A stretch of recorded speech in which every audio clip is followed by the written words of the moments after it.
Salam, selamat berjumpa kembali di siang hari ini. Kita akan mendengarkan khotbah kisah tentang Ayub. Tetapi terlebih dahulu, kita akan mendengarkan kebenaran firman Tuhan. Kita akan mendengarkan sebuah pujian. Curahkanlah kuasa-Mu, Tuhan, mujizat terjadi di tempat ini. Curahkanlah kuasa-Mu, Tuhan, mujizat terjadi sekarang ini. Mujizat terjadi di tempat ini. Bapa, di dalam nama Yesus kami membutuhkan kuasa-Mu Tuhan. Karena hanya lewat kuasa-Mu lah kami mendapatkan mujizat dalam kehidupan kami. Kami menang dari problem masalah yang kami hadapin. Maka di itu Bapa, kami datang kepadamu, memohon campur tangan-Mu dalam kehidupan kami, untuk kami dapat memenangkan permasalahan yang kami hadapin. Karena Yesuslah kekuatan kami, Yesuslah gunung batu kami. Di dalam nama Yesus Bapa, kami siap untuk mendengarkan firman-Mu. Mari jemaat Tuhan yang percaya kita katakan amin. Jemaat terkasih, nah hari ini kita kembali ke poin yang ketiga, berbicara tentang kemenangan yang diraih oleh Ayub. Dan tema kita hari ini adalah jalan keluar menang atas pencobaan. Jalan keluar menang atas pencobaan. Saudara terkasih, dalam nama Tuhan Yesus kita akan mendengarkan anak saya yang akan membaca di dalam Ayub pasal 42 ayat. Tapi terlebih dahulu, saudara terkasih, saya yakin dan percaya setiap kita pasti ingin menang dari setiap masalah yang kita hadapi. Nah, Yesus berkata begini, di dalam Matius 11 ayat 28, marilah kepadaku kamu sekalian yang letih lesu dan beban berat, aku akan memberi kelegaan kepadamu. Pikulah kuk yang kupasang dan belajarlah kepada Yesus. Kita belajar kepada Yesus karena Yesus terlebih dahulu mengalami kemenangan di dalam pencobaan. Yesus pernah mengalaminya. Kita lihat waktu dia dicobain iblis setelah dia berpuasa 40 hari. Yesus mengalami kemenangan yang ajaib. Ada amin, saudaraku? Yesus menang kenapa? Yesus berkata, ada yang tertulis. Yesus berperang memakai firman Allah. Ada amin? Ternyata iblis juga berkata, ada juga tertulis. Nah, saudara terkasih, kalau Yesus menyampaikan firman karena dialah firman itu. Kalau iblis cuma hafal firman, tetapi tidak menjadi pelaku daripada firman itu. Ada amin, saudaraku? Jadi Yesus sendiri mengalami pencobaan. Waktu setelah dia puasa 40 hari, Yesus untuk memenangkan pertempuran itu, untuk memenangkan pencobaan itu, Yesus berkata, ada tertulis. Yesus memakai firman Tuhan, karena firman Tuhan itu adalah Yesus itu sendiri, Allah itu sendiri. Iblis juga katakan, ada juga tertulis. Iblis hanya hafal ayat, tapi tidak pelaku kebenaran. Saudara terkasih, bagaimana caranya supaya kita bisa menang dari masalah pencobaan yang kita hadapin? Kita belajar dari Ayub. Di sesi ketiga ini, kita dengarkan anak saya Martin, anak baik saya, anak ganteng, udah potong rambut sama papanya. Ayub 42 ayat 2. Ayub 42 ayat kedua, aku tahu bahwa engkau sanggup melakukan segala sesuatu dan tidak ada rencanamu yang gagal. Ada amin? Di dalam perkataan Ayub 42 ayat 2, aku tahu.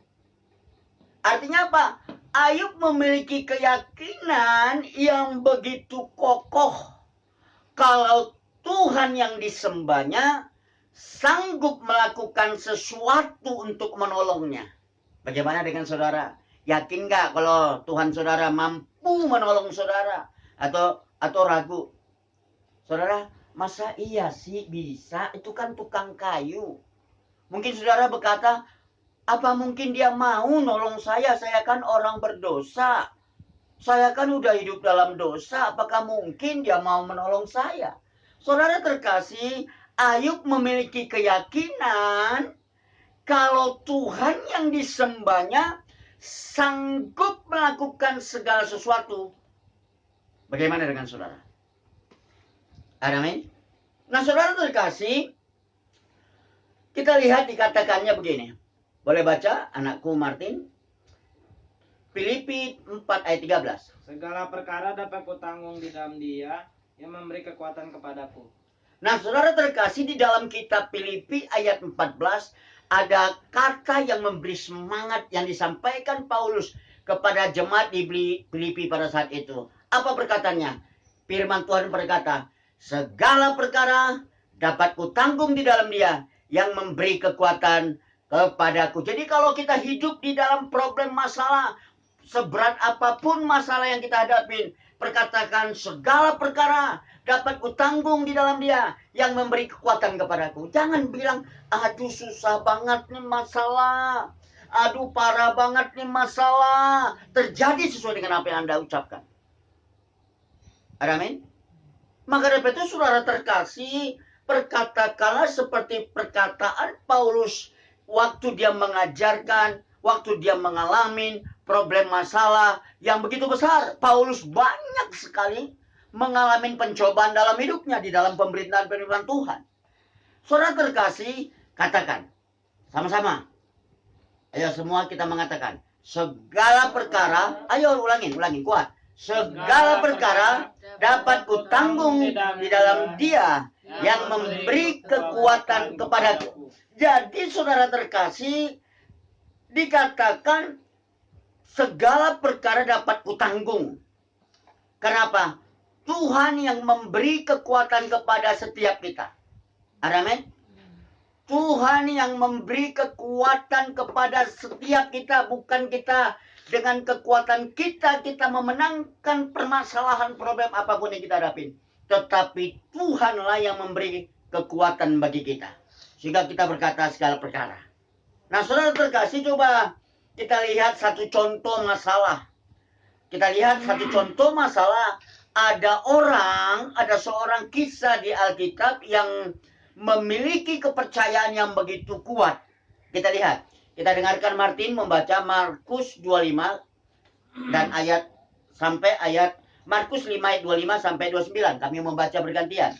Markus 5 ayat 25 adalah di situ seorang perempuan yang sudah 12 tahun lamanya menderita pendarahan. Ia telah berulang-ulang diobatin oleh berbagai tabib sehingga telah dihabiskannya semua yang ada padanya. Namun sama sekali tidak faedahnya, malah sebaliknya keadaannya makin memburuk. Dia sudah mendengar berita-berita tentang Yesus. Maka di tengah-tengah orang banyak itu, ia mendekati Yesus dari belakang dan menjabah jubahnya. Sebab katanya, asalku jamah jubahnya, aku akan sembuh. Seketika itu juga berhentilah pendarahannya dan ia merasa bahwa badannya sudah sembuh dari penyakitnya. Ada seorang wanita pendarahan dikatakan di ayat yang ke-12, 12 tahun mengalami penderitaannya. Kita tidak tahu berapa tahun yang dialami penderitaan oleh Ayub. Tetapi jelas dikatakan di ayat Markus 5:25, 12 tahun wanita itu mengalami pendarahan. Uangnya, hartanya sudah habis dipakainya untuk berobat. Tetapi tidak dia dapatkan. Saudara terkasih, di ayat 27, Markus 5 ayat 27, jelas sekali ditulis, dia sudah mendengar berita-berita tentang Yesus. Dengarkan berita tentang Yesus agar timbul iman dalam hidup kita. Apa yang terjadi waktu dia mendengarkan berita tentang Yesus? Di ayat 28. Timbul imannya. Asalku jamah jubahnya, aku akan sembuh. Saudara terkasih, yang menjadi pertanyaan, apakah saudara tidak mendengar firman Tuhan? Kalau saudara mendengar firman Tuhan tapi tidak timbul iman saudara, ada apa? Ini menjadi perenungan kita malam hari nanti. Ada apa? Kenapa kita mendengarkan firman tapi iman kita masih khawatir? Kita masih dihantui dengan ketakutan. Saudara terkasih, Yesus jelas berkata dalam Markus 5 ayat 34, hai anakku, imanmu telah menyelamatkanmu. Pergilah dengan damai. Saudara terkasih, kena penyakitmu telah sembuh. Yesus sendiri berkata, imanmu telah menyelamatkanmu. Jadi yang menyelamatkan kita adalah iman kita. Saudara terkasih, yang kedua, Bagaimana caranya agar kita bisa menang atas pencobaan kita? Ayub 1, Ayub pasal 1 dan ayat 1. Ayub 1 ayat 1. Ada seorang laki-laki di tanah Uz bernama Ayub. Orang itu saleh dan jujur. Ia takut akan Allah dan menjauhi kejahatan. Saudara terkasih, Ayub disebut di Alkitab, ia takut akan Allah dan menjauhi kejahatan. Saudara terkasih, Ayub takut akan Tuhan tetapi tidak memiliki pengenalan akan Tuhan. Saudara terkasih, dari mana kita tahu kalau Ayub tidak memiliki pengenalan akan Tuhan? Coba kita lihat di dalam Ayub pasal 42 ayat yang kelima. Ayub pasal 42 ayat kelima. Hanya dari kata orang saja aku mendengar tentang engkau, tetapi sekarang mataku sendiri memandang engkau. Jadi poin yang kedua, miliki pengenalan akan Tuhan yang benar. Ayub katakan di pasal 42, hanya dari kata orang saja aku mendengar tentang engkau, tetapi sekarang mataku sendiri memandang engkau. Selama ini Ayub tahu Yesus itu baik dari kata orang. Selama ini Ayub mengetahui Tuhan itu baik hanya karena kata orang. Maka dari itu saudara, supaya kita bisa menang dari masalah yang kita hadapin, miliki pengenalan akan Tuhan. Dikatakan di Amsal 1 ayat 7, dikatakannya begini. Takut akan Tuhan adalah permulaan pengetahuan. Nah, saudara terkasih, takut akan Tuhan adalah permulaan pengetahuan. Sekali lagi saya katakan, takut akan Tuhan adalah permulaan pengetahuan. Nah, saudara terkasih, takut akan Tuhan. Amin. Pelajarin. Kalau ada kondisi masalah yang Tuhan izinkan, itu maksudnya supaya kita bisa mengenal Tuhan. Karena lewat salah satu, Tuhan memperkenalkan dirinya lewat masalah. Sekali lagi saya katakan, Tuhan memperkenalkan dirinya salah satu caranya dengan memperizinkan masalah itu terjadi. Waktu kita hidup dalam kesusahan, pasti kita jadi rajin berdoa. Dulu mungkin tidak punya masalah, nggak rajin ke doa. Sekarang setelah banyak masalah, Tuhan tolong saya, puji Tuhan. Tuhan izinkan dulu saya hancur usaha saya. Supaya apa? Supaya saya minta tolong. Tuhan tolong saya, Tuhan. Akhirnya apa? Saya jadi hamba Tuhan. Kalau Tuhan tidak izinkan dulu hancur usaha saya tidak akan jadi hamba Tuhan seperti ini. Ada amin? Jadi berpikir positif tentang Tuhan. Orang yang mengenal Tuhan, dia akan berpikir positif. Nah, saudara terkasih, kalau Tuhan izinkan masalah itu terjadi, sebenarnya Tuhan lagi memperkenalkan dirinya. Ada amin? Maka saudara, Amsal 2 ayat 5 berkata, Amsal 2 ayat 5, maka engkau akan memperoleh pengertian tentang takut akan Tuhan dan mendapat pengenalan akan Allah. Lewat masalah, kita bisa mendapatkan pengenalan akan Allah. Dikatakan gini, Mazmur 103 ayat 2 saya bacakan, pujilah Tuhan ya jiwaku, dan janganlah lupakan segala kebaikan Tuhan. Kebaikan Tuhan jangan dilupakan. Tuhan yang nolong kita bulan kemarin, Tuhan yang nolong bulan tahun yang lalu, Tuhan yang sama akan menolong kita di dalam kasus COVID-19 ini. Karena Tuhan mengasihi kita. Tuhan menolong kita untuk mencukupkan kebutuhan hidup kita. Tuhan menolong kita untuk menjauhkan kita dari sakit penyakit. Tuhan menolong kita untuk menjauhkan kita dari mara bahaya. Kalau kita mengenal Tuhan. Mengenal itu artinya punya hubungan yang baik dengan Tuhan. Amin. Nah, yang ketiga, kita pelajarin bagaimana caranya agar kita bisa mengatasi, menang atas masalah atau pencobaan yang kita hadapi. Boleh baca Ayub 42 ayat 6. Ayub 42 ayat 6. Oleh sebab itu aku mencabut perkataanku dan dengan menyesal aku duduk dalam debu dan abu.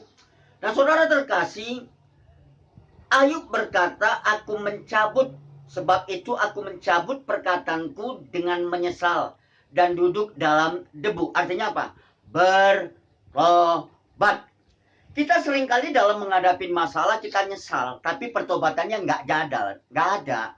Aduh, nyesal kali aku, Pak. Kenapa? Di penjara Polres Jakarta, di Polres yang saya layanin, waktu saya suruh jemaat memperkenalkan diri, dia cerita, saya Pak lagi berjalan di Jalan Mangga Besar. Tiba-tiba saya lihat ada polisi, Pak, yang ada di situ. Setelah itu saya ditangkapnya, Pak. Saya menyesal lewat jalan itu, Pak. Dia bukan menyesali dia bawa narkoba. Tapi yang disesalkannya, kenapa saya lewat jalan itu. Saudara terkasih, yang Tuhan minta bukan sampai penyesalan. Yang Tuhan minta sampai kepada taraf pertobatan.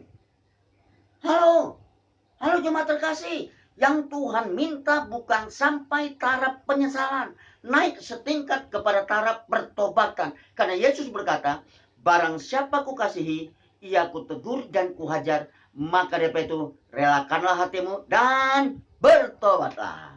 Amin, saudara terkasih. Nah, saudara terkasih, mungkin saudara mikir, dosanya apa sih dosa kesalahan Ayub? Nah, kita lihat Ayub ketiga, ayat 1 sampai ayat yang ketiga. Sesudah itu Ayub membuka mulutnya dan mengutuki hari kelahirannya, maka berbicaralah Ayub, biarlah hilang lenyap hari kelahiranku, dan malam yang mengatakan seorang anak laki-laki telah ada dalam kandungan. Nah, saudara terkasih, di pasal 3 ayat 1, Ayub membuka mulutnya untuk mengutuki hari kelahirannya. Bagaimana dengan saudara? Saudara yang suka mengutukin anakmu, dasar anak bego, dasar anak susah. Nanti kalau kau hidup susah sekali.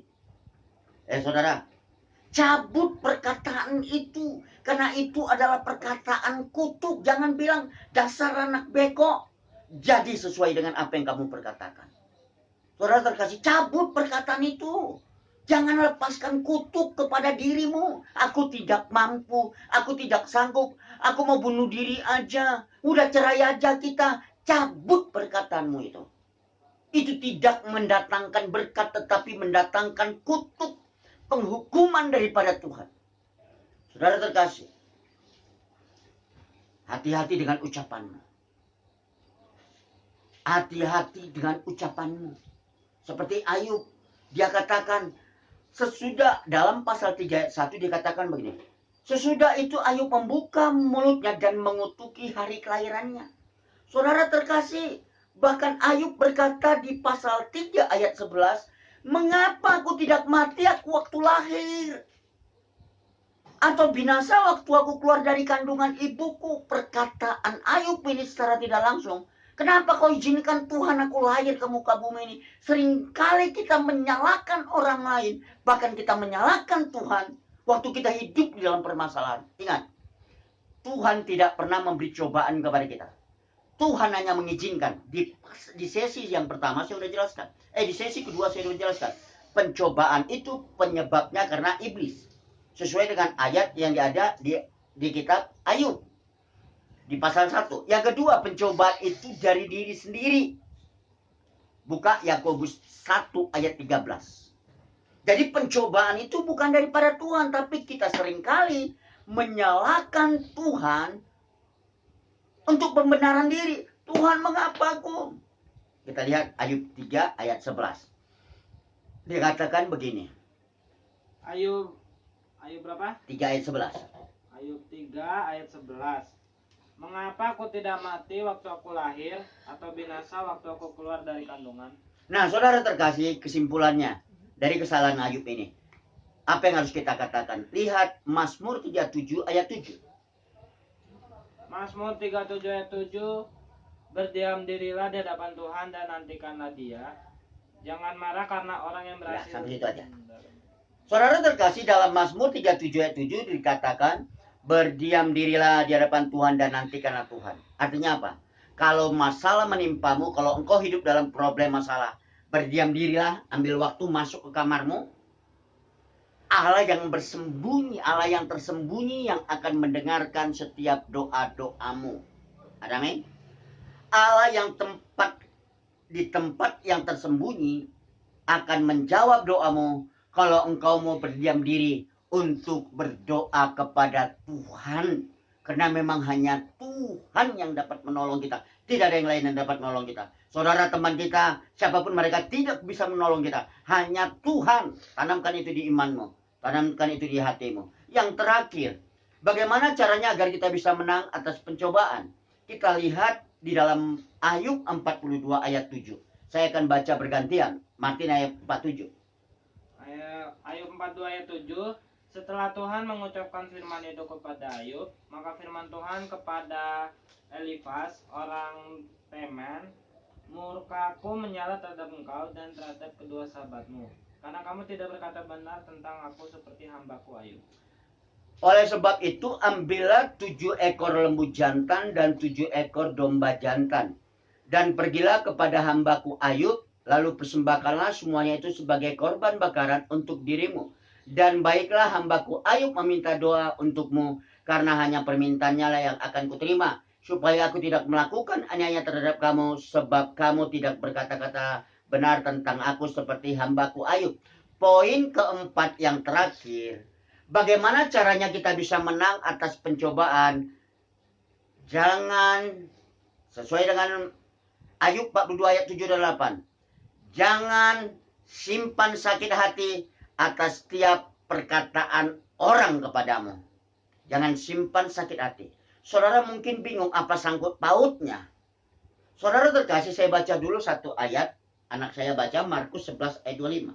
Markus 11 ayat 25. Dan jika kamu berdiri untuk berdoa, ampunilah dahulu sekiranya ada barang sesuatu dalam hatimu terhadap seseorang, supaya juga Bapamu yang di surga mengampuni kesalahan-kesalahanmu.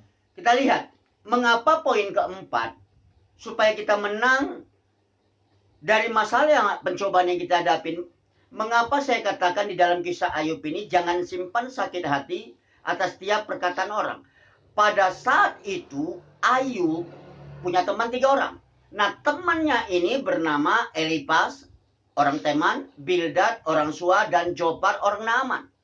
Adalah orang-orang yang tadinya ditolong Ayub untuk menjadi orang berhasil. Karena karakter Ayub, kalau kita baca dalam Ayub 4 ayat 3, sesungguhnya engkau telah mengajar banyak orang. Ayub yang punya hati untuk mengajar banyak orang. Tetapi waktu orang itu telah berhasil, orang itu sering menyalahkan. Saudara terkasih, apa yang disalahkan? Teman-temannya menyalahkan Ayub. Dia katakan apa? Dia katakan apa kepada Ayub? Bukankah Ayub pasal 4 ayat yang ke-6, Ayub berkata begini. Teman-teman Ayub berkata begini. Bukankah takut akan Allah yang menjadi sandaranmu dan kesalehanmu menjadi pengharapanmu? Camkanlah ini, di ayat 7-nya. Siapa binasa dengan tidak bersalah, dan di manakah orang yang jujur dipunahkan? Artinya begini, kalau kau orang benar, nggak mungkin Tuhan izinkan masalah ini yang terjadi. Seringkali kita katakan, kalau kau orang benar, Tuhan nggak mungkin izinkan ini terjadi. Di sesi keempat poin terakhir nanti, saya akan membahas satu tema tentang kisah Ayub ini, dan ini sesi keempat yang terakhir. Orang benar juga diizinkan dicobain orang Tuhan. Orang soleh, orang takut akan Allah juga mengalami penderitaan. Jadi jangan kira orang fasik aja yang mengalami. Saudara, nanti di poin keempat di malam hari nanti, sesi yang keempat, saya bikin sesi 4. Nanti kita akan bahas itu. Kenapa? Jangan kira hanya orang fasik. Nah, seringkali kan kita gitu. Ayub berkata begini, temannya berkata begini. Sesungguhnya engkau telah, dia katakan gini, camkanlah siapa binasa dengan tidak bersalah, di manakah orang jujur dipunahkan. Artinya begini, temannya saya nggak langsung begini. Apa yang lu tabur tuh, lu tua itu. Lu sih nakal lu udah dibilangin sih, lu tabur dosa lu, tua itu. Seringkali kita menghakimi teman kita, bahkan kita menghakimi teman kita memakai ayat firman Tuhan. Kita tidak pernah introspeksi diri, kita selalu menyalahkan orang lain. Saudara terkasih, Ayub dihina, dicaci sama teman-temannya, tetapi waktu Tuhan memerintahkan Ayub supaya Ayub berdoa buat temannya yang lagi sakit, Ayub tetap taat kepada perintah Tuhan. Bagaimana dengan kita? Ini yang jadi permasalahan. Taatkah kita? Nanti dulu dah Tuhan. Lah gua kemarin aja dihinanya, gua kemarin aja dimaki-makinya, masa sekarang Tuhan suruh saya doa? Yang lain aja, itu mah bukan saya. Saudara, hati saudara kalau masih busuk, saudara tidak akan menjadi orang yang taat. Saudara kalau hati saudara masih busuk, orang yang busuk artinya suka menjelek-jelekan orang lain, suka mencari-cari kesalahan orang lain, dan memfitnah orang lain, itu hati yang busuk. Hari ini bertobat. Jangan simpan sakit hati atas perkataan orang lain. Kenapa? Tuhan punya rancangan. Besi menajamkan besi. Ada amin? Tidak akan mungkin besi itu ditajamkan dengan kayu. Maka dari itu, kita lihat contoh dari Ayub. Waktu Tuhan memerintahkannya untuk berdoa kepada teman yang telah menyakitinya, Ayub tidak sakit hati. Dia berdoa. Saya bacakan di Ayub 42 ayat 8. Baiklah hambaku Ayub meminta doa untuk kamu, karena hanya permintaannya yang akan kuterima. Kalau kita tahu doa kita diterima, kalau ada orang yang jahat sama kita, nanti aja, enak aja. Enak aja kalau dia sembuh, ntar melunjak lagi deh. Orang dulu aku udah baik aja dia begitu, apalagi nanti sekarang dia sehat lagi. Ya, sorry aja. Ayub tidak seperti itu. Karena dia tidak simpan sakit hati dan kekecewaan atas perkataan orang lain. Buang kata-kata busuk itu. Jangan simpan di hati. Hati ini harus kudus. Hati ini harus bersih. Itu sampah. Jangan simpan di hatimu. Mungkin saudara bingung. Tapi itulah kenyataannya. Saudara terkasih. Kita lihat di pasal selanjutnya. Di ayat selanjutnya. Ayub mendoakan orang yang sakit itu. Dan orang yang sakit itu pun sembuh. Coba kita lihat. Di Ayub 42 ayat yang selanjutnya. Ayat yang ke-9. Ayub 42 ayat 49. Boleh baca? Oh, tidak ada. Ayub 42 ayat yang ke-10. Lalu Tuhan memulihkan keadaan Ayub setelah ia meminta doa untuk sahabat-sahabatnya. Dan Tuhan memberikan kepada Ayub 2 kali lipat dari segala kepunyaannya. Amin. Ada amin? Ayub di pasal 42 ayat 10. Lalu Tuhan Allah memulihkan keadaan Ayub setelah ia meminta doa untuk sahabat-sahabatnya. Ayub berdoa kepada sahabatnya dengan hati yang tulus tanpa ada motivasi apapun. Tapi Tuhan tahu isi hati kita. Apa yang terjadi kepada Ayub? Ayub dipulihkan Tuhan. Bahkan segala sesuatu yang sudah hilang, 10 anaknya, bahkan seluruh harta kekayaannya sudah hilang, diganti menjadi 2 kali lipat sesuai dengan firman Tuhan. Saudara terkasih, Ayub menang dari problem masalah yang Tuhan izinkan kepadanya. Bagaimana dengan saudara? Menang segala perkara. Sama-sama kita katakan. Sekali lagi dengan suara yang lantang. Jemaat terkasih, sama-sama kita katakan. Tuhan mendengarkan perkataanmu, perkatakan firman Tuhan. Karena firman Tuhan itu adalah kekuatan Allah. 1, 2, 3. Segala kekuatan dapat kutanggung di dalam Dia yang memberi kekuatan padaku. Amin. Tuhan Yesus berkati. Mari kita berdoa. Bapa Surgawi, hamba-Mu sudah menyampaikan kebenaran firman-Mu. Biarlah kebenaran firman-Mu Tuhan akan menolong kami untuk memberi kekuatan yang baru bagi kami, agar kami mampu di dalam setiap problem masalah yang Tuhan izinkan terjadi dalam hidup kami. Kami siap untuk diproses Tuhan. Kami siap untuk dibentuk Tuhan. Kalaupun ada orang Tuhan izinkan berbuat jahat kepada kami, itu adalah bagian daripada rancangan Tuhan agar hidup kami bisa bertobat. Terima kasih Bapak. Dalam nama Yesus, berkati jemaat-Mu yang mendengarkan kebenaran firman ini. Berkati bangsa Indonesia ini. Kami melepaskan berkat bagi bangsa Indonesia. Diberkatilah Indonesia. Setiap rakyat yang hidup dalam kemiskinan ditolong oleh Tuhan. Kami minta Tuhan sorga terbuka untuk memberkati umat-Mu yang ada di bangsa ini. Di Indonesia ini Tuhan. Bagi mereka yang kelaparan, Tuhan tolong selamatkan mereka Tuhan. Kami mohon kepadamu Tuhan, berkati presiden sampai staf-stafnya, bahkan sampai tingkat RT. Agar mereka hidup ditakut akan Tuhan.